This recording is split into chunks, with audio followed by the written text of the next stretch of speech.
साधन करने वाले को ये अनुभव होता है, जो सही साधन कर रहे हैं। पहला, काम क्रोधादि दोष पहले जितनी जल्दी आते थे, जितना तूफान लेकर के आते थे, अब उतना नहीं आते।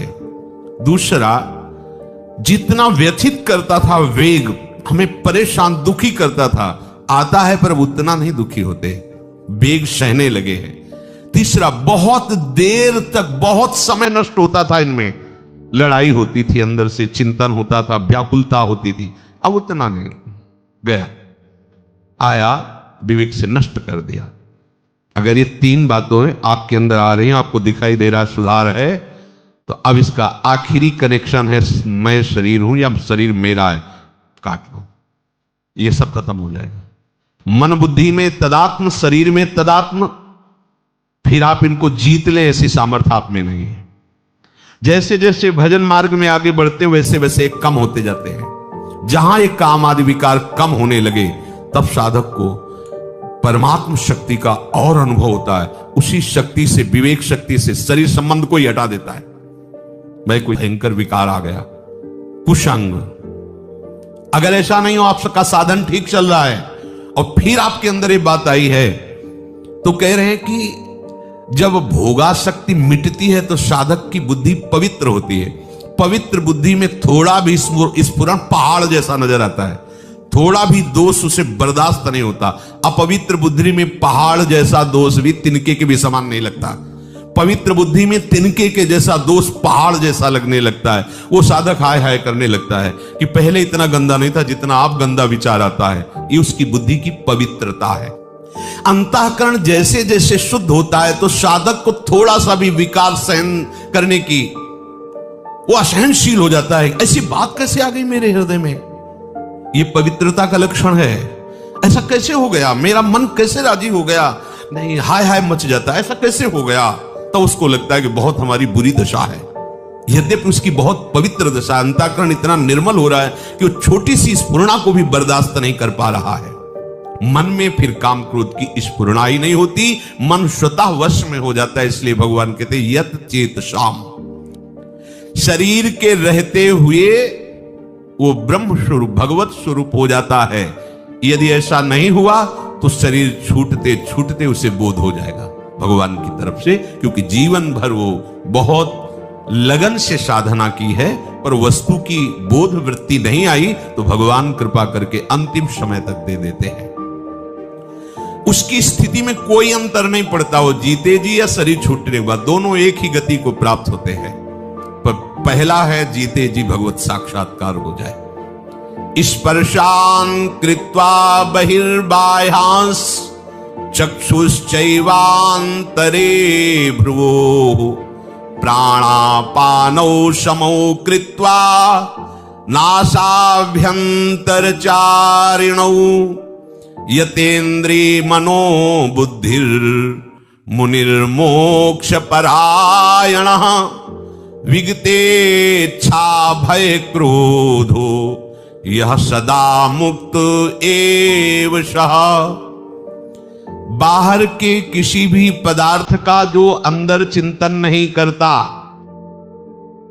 अब इस पे ध्यान दीजिए कि आप जब भगवत चिंतन कर रहे हैं, उस समय आपका चिंतन क्या होता है। देखिए, कोई बाहरी व्यक्ति होगा, कोई वस्तु होगा, कोई स्थान होगा, कभी ठीक चिंतन नहीं है।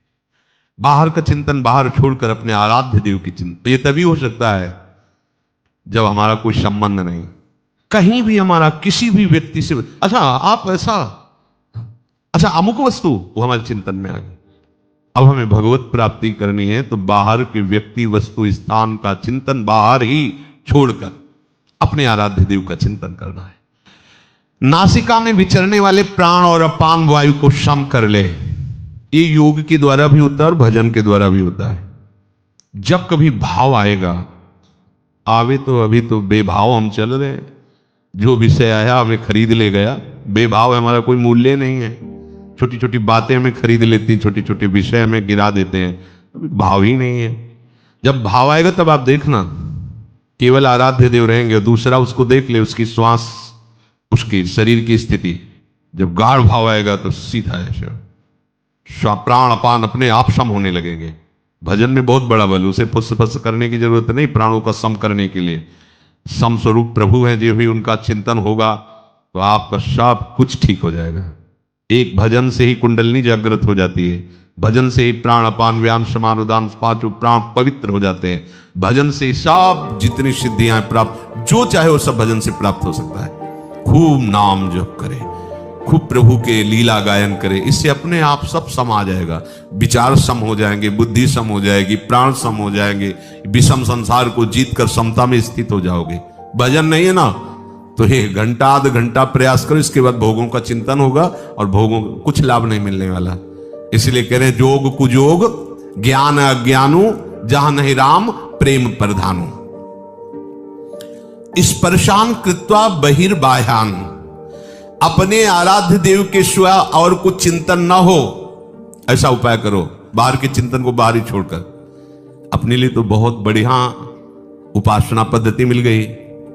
कोई भी पदार्थ जो हमें बहुत प्रिय लग रहा है, देखा तत्काल श्री जी को, श्री जी के लिए तुरंत उसे प्रभु से जोड़ दो, बच गए।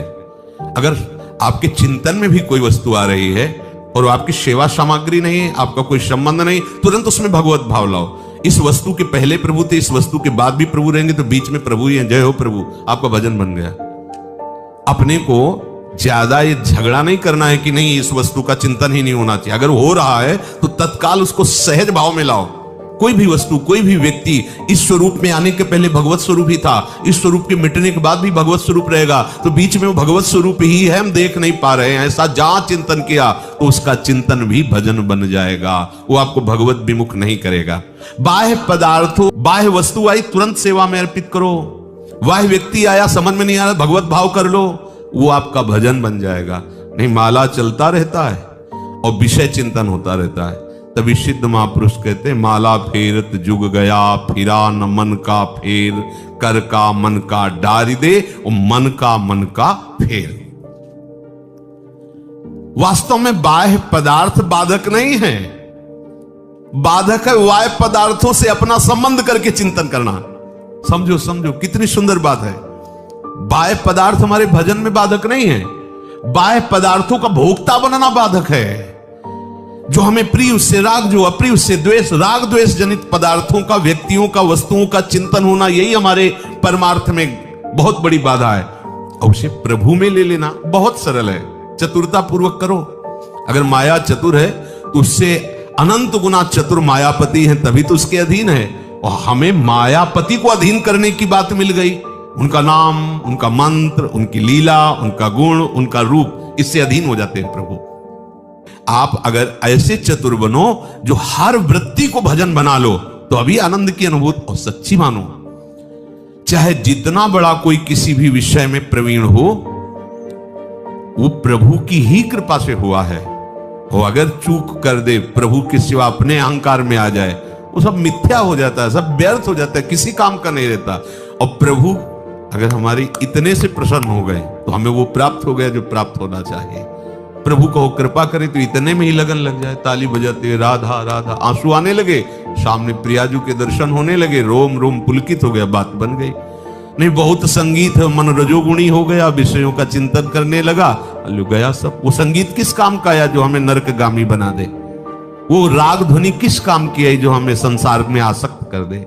वो भोग किस काम का जो हमें प्रिया प्रीतम का विस्मरण करा दे? उपासक को चतुरता पूर्वक उपासना की सिद्धि के लिए हर वस्तु, व्यक्ति, क्रिया को भगवत स्वरूप बनाना है।